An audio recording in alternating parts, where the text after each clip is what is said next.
chapter 5 here. So, similar kind of stuff. After you have your first bit of information from people who reported the incident, you recorded that, then you have leads. Leads, this is all stuff we all know from watching TV shows about cops. Leads are information that helps you find more information, gives you a direction to go.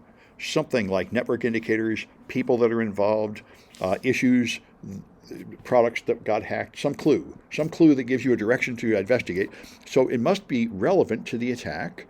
It must be actionable. It means it must be something that helps you figure out where to go next. And you must have enough detail. So this is why a lot of people say, I went to the cops and told them and they ignored me. And well, that's because the information you gave was not useful enough.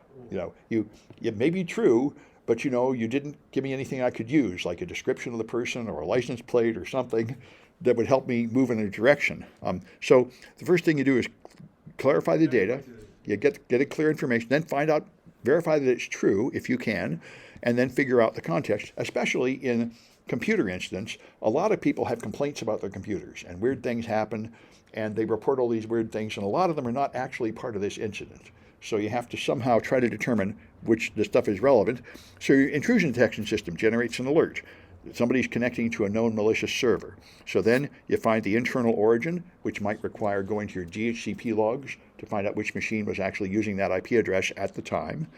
And then if you can, you might want to look at the network traffic in more detail, look for other things that are connecting to that host, see if they're infected. These are directions you might go from that information. So especially when humans are the course, humans may be misunderstanding a normal event and thinking it's part of an attack when it isn't. But as I mentioned, automated systems might do that too. They might go off when it's really not important or just a false alarm. So you can turn your leads into viable indicators. That's what you want to do. Turn it into things you can measure and then detect after. So you find indicators of compromise. You identify machines that are compromised. Then you look on those machines to try to find more indicators of compromise. And that's the repetitive cycle as you hunt through your network trying to find out what's happened. Because, of course, bad guys don't use one tool. They get in, then they put on some malware, then they put on some more malware, then they hack another system. There's a whole bunch of different things going on. So you try to find the next step. You usually don't find them until they have done many things to your network. So the first thing you find is not the whole problem. It's just the first clue. First clue. Yeah. Conclusion, clue, yes. What's that? That's clue, yes. Yeah. So anyway, so you try to have indicators, something observable, like a registry key, a file with a hash, a mutex. Mutex is a mark in the file system in memory used for internal communication between processes. And malware often uses that, so it marks the boxes that are infected. Then you got other indicators, less specific leads, like unexpected executables appearing. These are not as clear, but they may be useful. And so, like I say, you got your initial lead, so then you verify it, measure some data relevant to it, and then find more stuff, and you go around this loop, finding more clues and looking at more systems until you've found everything you can, and then you publish your report. Then you have done your analysis. Of course, publishing is probably just internal to the company, but this is the cycle. You find indicators of compromise, you use them to find systems that are involved and analyze them to see if you can find more indicators of compromise, and you go around until you aren't finding anything new. Then you've done what you can do. You may not be perfect, but there's no point wasting your time. Your process is not going to find any more. Then you're ready to make a report and plan for an eradication event. So your host-based indicators, the simplest ones are it's either infected or it's not. That would be nice if you can get clean ones like that.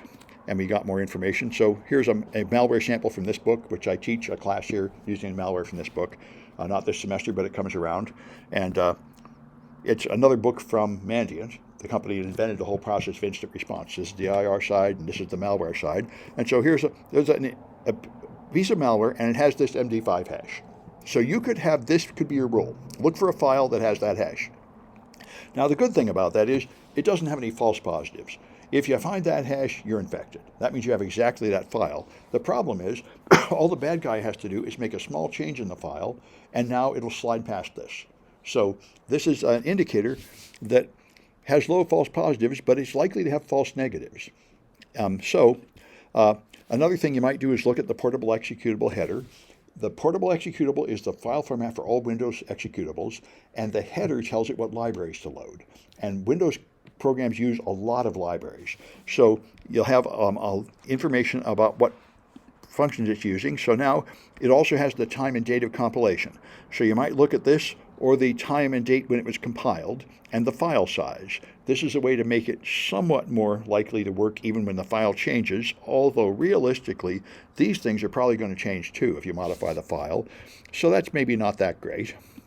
Another one would be to include the DNS cache. Now this is a lot broader, where you have, if the MD5 is this, or you've been going to this domain. If you have a malicious domain that it sends network traffic to, then you might imagine that even if they modify the file, they probably won't have a new command and control server. So also you can look for the name of the service it puts up, or the file name, and so on. This is a more thorough test. But this is getting to be a pretty complicated test for your analysis system. A lot of ifs then. This is the thing. So your goal is to get enough information to reliably detect the file, but not something so complicated that it takes too long to run, and not too slow for the scanner to process. Snort lets you write rules in a sort of regular expression format, which is confusing. And one very common mistake is people make Snort rules so complicated that Snort takes too much CPU to process it, and now it can't process all the packets because the packets are zipping through. If your rule gets too complicated, it skips packets. So it's the same thing, you know, a general feature, I think, of everything. You try to be complex enough to get the job done, but not too complex. And so an import table is where you import the libraries and the PE. So you might just look for that pattern of libraries. Typically, malware is very different than normal commercial software. Much simpler, much smaller set of libraries. So you might look, if it has just all of these, that might be enough, although if all you do is look at this, you're probably going to start having false positives. And this is why when I download malware, they'll say, you know, you probably have to turn off your antivirus because our unzipping will set off the antivirus. And we're not malware, but they detect anything that unzips in this fashion as malicious. And like I say, my website is now blocked at some colleges because they say this is a malicious website because there is hacking information on the page. This is the thing. There are false positives. So then there are things that attacker may do aside from malware. This is extremely important. A very common trend now is living off the land. Many attackers do not use malware at all. They just use legitimate system tools like PC Anywhere and Microsoft sysinternals tools. You can use legitimate tools to run processes, go across the network, and so on, and then you don't set off malware alerts. So that's an issue. So here's an example. This is an old-fashioned way to hack into a system. You replace sysc with command.exe. Sysc is the handicapped accessibility function. So if you go to a machine to log in and you press the shift key 5 times, it will pop up like an on-screen keyboard because that's the clue that you don't have the ability to type and you're like poking with your mouth at a screen. The buttons. Yeah, and therefore, if you replace that executable with cmd.exe, then you press the shift button 5 times and a command prompt pops up, and it's running with system privileges because nobody's logged in yet. So you have total control of the machine. This is an old trick to get in.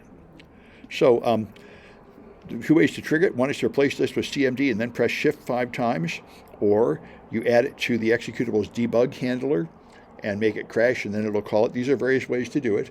So the handicapped accessibility screen will in fact open a command prompt. So if you want to detect that, you could look to see if sysc has the wrong MD5 and a certain date in the header, if it has the MD5 for cmd.exe. That's one way to do it. Yeah.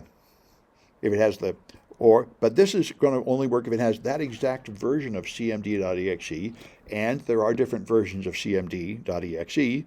So if you have 2 Windows versions, you could put them both here and the dates. That's one way to do it. But, you know, you can see you're kind of going in the wrong direction here, trying to enumerate all the badness. But this is pretty exciting anyway. What's that? I think this is pretty exciting anyway. Yeah, but this is how you write indicators of compromise. Yeah. This is the stuff you could take care of before you hand it to somebody else. You could say, I did all these things. These are my results. Well, possibly, yeah. Yeah, that's true. Anyway, but in practice, they always replace it with CMD, and CMD is always bigger. So a much more general solution would just be, if it's too big, then that's alert. Then it won't matter much what unit was compiled, what the version are. That's one simple or much simpler rule to get the job done. And you can also detect the debugger attack. There's an option here to see if the debugging points to test.exe. That's the other attack where you don't actually replace it. You just cause it when it crashes to go call cmd.exe. Anyway, there's also formats for indicators of compromise. A couple of people have tried to make a special ways to list these. And we're not going to do that much in this class, but this is the kind of thing people try to have a general format so they can feed them with automated alerts into intrusion detection systems and antivirus systems. It's out there. There's a couple of projects where you play with that. Stix and Taxi are a couple of protocols used for automated indicators of information about files. Anyway, so then you got network-based indicators, so you want to find an easy way to detect malicious network traffic, and the problem is, of course, the same thing. There might be different versions of the malware, so it might not produce exactly the same malicious traffic all the time. DNS is often much more helpful. At your DNS server, you'll have the domain names everybody goes to, and you know which machine went there, and you know what time they did it. People love doing this. The modern gradual move towards encrypted DNS, a lot of network administrators hate this because they lose the ability to do this. That's why you might want to force all your employees to only use your official DNS server, because then you know what they're doing. If you let them use off-site DNS servers like 1.1.1.1 and 8.8.8.8, then you lose useful information about what's happening on your network. So DNS, you have a query type, and query class. It's a very simple packet, the DNS packet is. And so the query name format, if you have a domain like practicalanalysis.com, it's just put right in the packet here, practicalmalwareanalysis.com. This is not a dot, though. It's just a spacer. Dots are not used in the DNS record officially. They're just for humans to see it. There's another kind of separator used. But, you can monitor the network traffic for these, and that's in a few of these classes. I've got some examples where you practice writing Python scripts to pick up suspicious DNS traffic. And here's what a snort signature looks like. I mentioned that before. This is how you write snort signatures. You go from any source IP to any destination IP on port 53. Here's the message it's going to put up. And you look for content, which is the 18 bytes have to be like this. Then the next 3 bytes have to be like that. Then there should be a null byte. That's the pattern. So it looks for that particular pattern of data. And if it finds that, then it will trigger this alert. So this is a relatively simple one. Like I say, you can easily get snarled up in snort alerts with complicated branching statements where, in fact, it could take a lot of CPU. This is a reasonable one that wouldn't take very long. It just has to say, do you find these 18 bytes followed by those 3 bytes? I think this means skip 18 bytes, then you find this. Skip 3 bytes, then you find that. I think that's what it means. Anyway, snort is now the standard. So there's dynamic analysis of networks. You isolate. Now, by the way, you don't use Wireshark to monitor live traffic. This is a bad practice because Wireshark is not designed for that. And what it does is it stores all the packets in memory. So after a while, it will just fill up your memory and crash. And also, it runs all your packets through protocol handlers that are just contributed by the community, and a lot of them are not safe. So in fact, you can take over a machine with network traffic and Wireshark. So what you do is you capture the data with TCP dump. TCP dump is a simple command line utility that will just capture packets and save it on the disk without interpreting them, and that's much safer, and it can also handle line speed and such. So you capture packets with TCP dump, and then you analyze it later, the capture file with Wireshark. That's the general procedure. So they waited till malware performed a DNS lookup, and then saw they're going to this suspicious domain. So then they added this into a phony DNS server. This is one thing you can do. You can make a fake internet, so the malware can't really phone home. It's popular in Europe, not as popular in America. We tend to be sleazier, just try to get the job done, let it connect to the real malware server. Anyway, here's what they did for dynamic analysis. Then they measure what it does, analyze the connection in Wireshark to find out what kind of network traffic it puts out. And all right, and we do all this in the malware analysis class. Anyway, so once you've decided you have some indicators of compromise, then you test them. Get some machines that are clean and make sure it doesn't trigger, and get some machines that are infected and make sure it does trigger. That's what you want to do. And all right, so here's another example of a email sending with a malicious payload. The user runs it, it gets infected, and now it runs a second stage malicious file, which is going to do malicious things. This is typically what happens. There are stages to malware infection. And so the less effective indicator would be properties of the dropper. That might catch them when they first run it. And your email scanner might give you that. A more effective indicator would be entry in the prefetch directory. This will show you that an executable ran on that machine. We saw it in the previous timeline. The prefetch folder records the last 128 programs that have been launched on a Windows machine. It's a very handy forensic tool. So you'll find the name of a program that ran there. You'll find a file name in the most recently used registry key. You might see it in the browser history, DNS cache entries, the second stage malware. These are other ways to detect the infection. And so run it on some clean workstations and make sure it doesn't trigger. If they do, you have to modify your indicator of compromise. And then run it on infected machines. And also check to make sure that your indicator doesn't consume too much CPU. If you've made it too complicated, then it will slow down or freeze machines, and you don't want that. This is why we'll use Velociraptor. Velociraptor always limits every investigation to only 2 minutes or less. So if anything takes longer than 2 minutes, it will stop. For this reason, because you could send some complicated job that freezes up workstations, and you don't want that. All right. And so from humans, you document statements, let them tell a story, don't give them leading questions to move them in the direction you want. Just collect all the facts. Don't criticize them or complain. Just record what they say without judging. This is real important.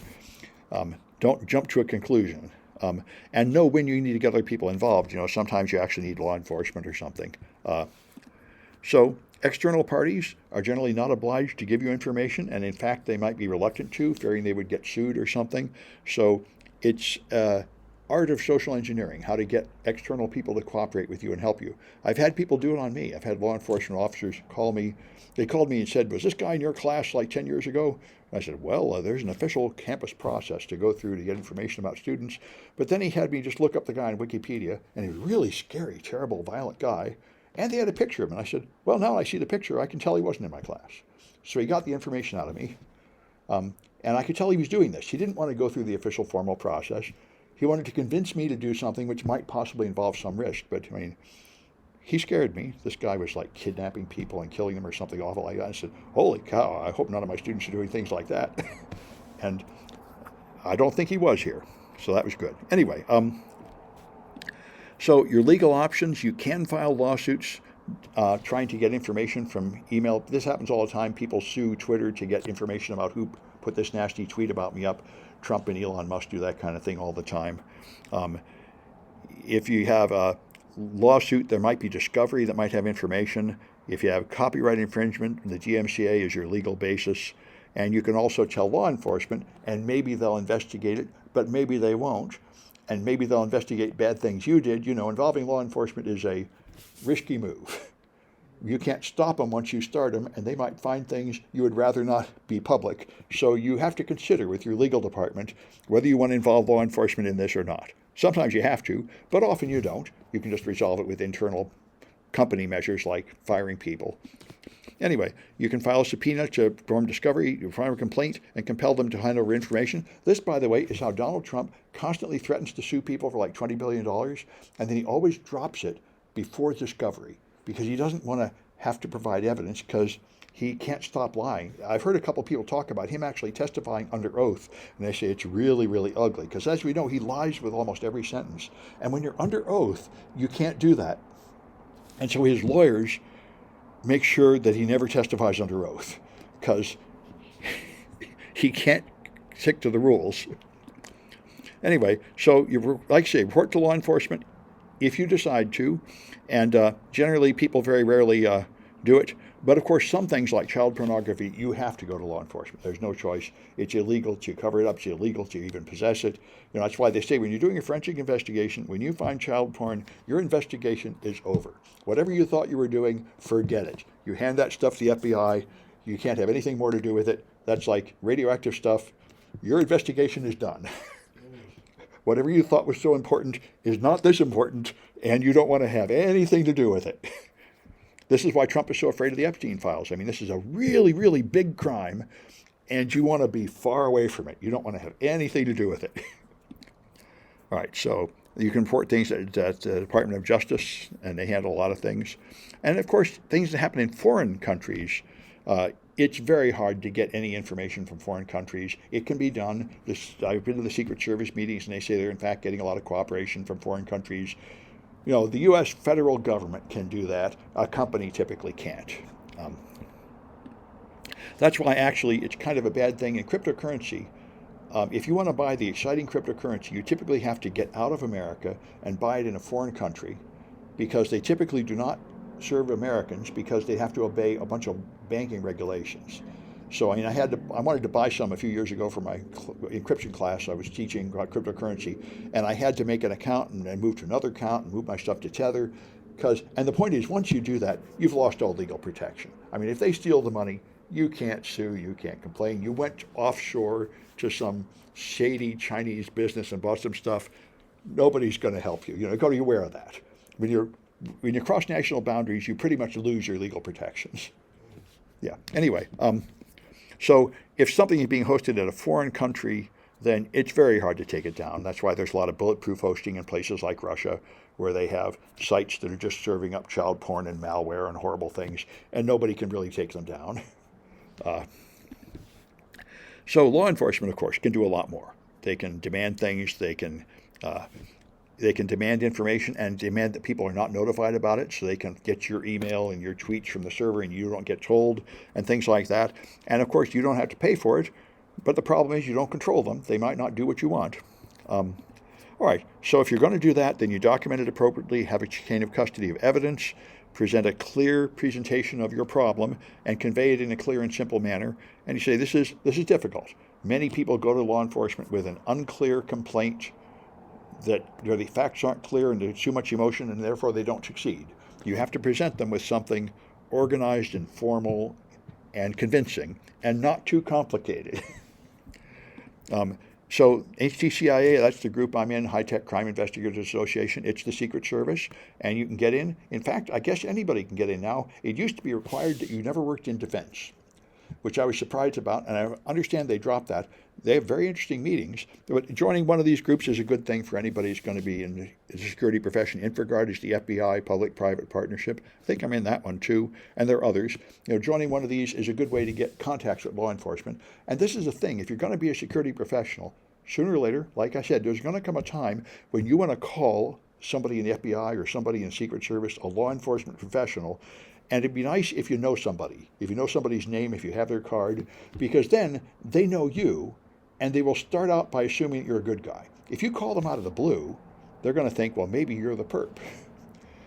But if you have some kind of connection through some respected organization like this, you probably can have a better success, talking to them about things. Anyway. Do you get together in person? Yeah, these have in-person meetings. And it's a good place to go. You meet these law enforcement people and they have interesting talks. HTCIA has very interesting talks.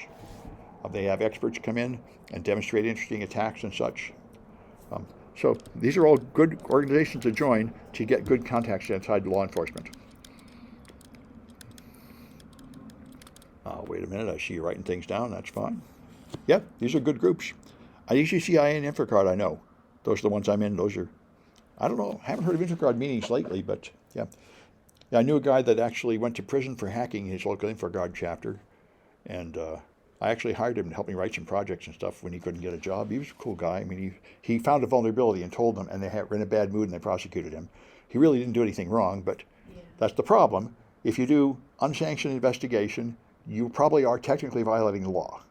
Most people won't prosecute, but there was a scandal, there's a need to prosecute somebody, so they actually prosecuted him for going on the InfraGard website and finding a flaw. That's the risk. Unauthorized investigation, you're taking a risk. That's why white hatting is considered unprofessional. Like I say, if you find a flaw on somebody's website, the professional thing to do is nothing. Just let them get hacked. Unless they have a bug bounty program. If they do, then there's a way to report it and a way for you to get paid or rewarded. If they don't have one, the best thing is just shut up, because they will usually not fix it and not say thank you, and they might prosecute you. Yeah, after they get hacked a few times, then maybe they'll put up a bug bounty program, and then it's worth talking to them. But anyway, all right.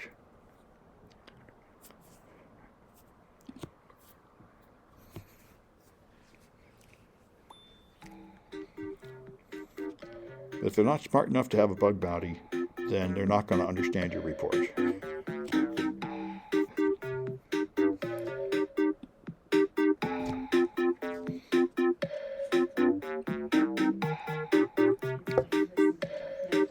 You listen to Dark Oh yeah, Diaries too. oh yeah, oh yeah. Darknet Diaries is great, and this is a lot of these stories. Some kid was just learning security. They found some website. They got involved reporting it, and then a whole world of trouble comes out of it. Yeah, yeah, happens all the time.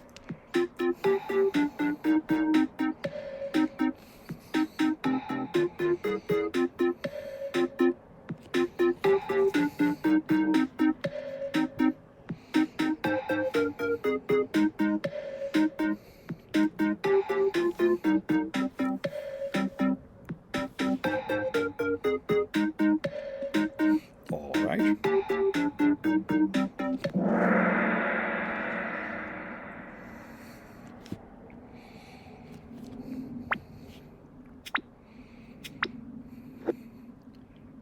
All right. So Tripwire sends an alert, but it's a false positive. So what's wrong with this view?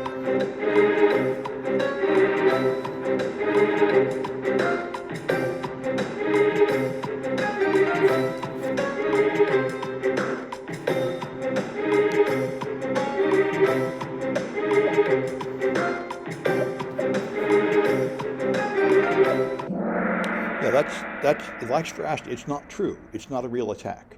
A tripwire is a product that checks to see if any of your system files have changed. And that's something that happens during an attack, but it also happens during things like updates. So that's not a good real lead. It's not a real attack. It's a false positive. All right. So every program and service in Windows is this type of file.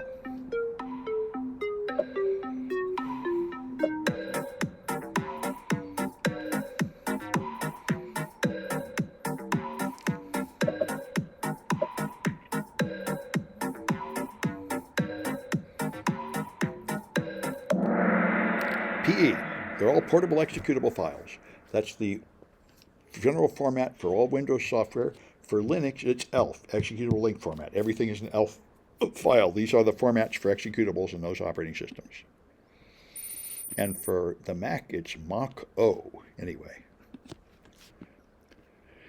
All right, what protocol gives the easiest and fastest indications of malicious activity?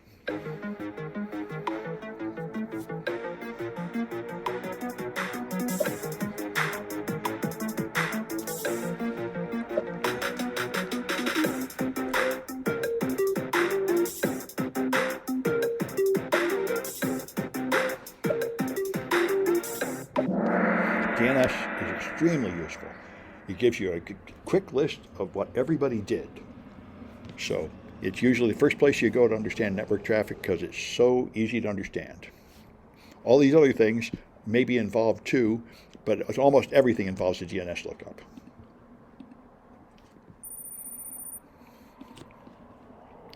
All right, and what's part of the PE header?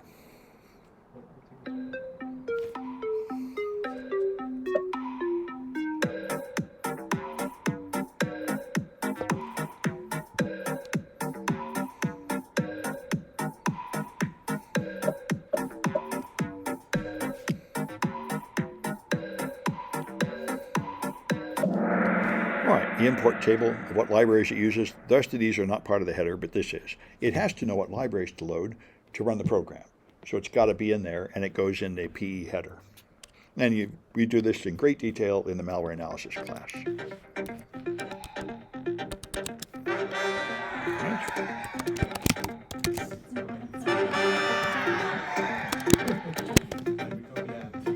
Yeah.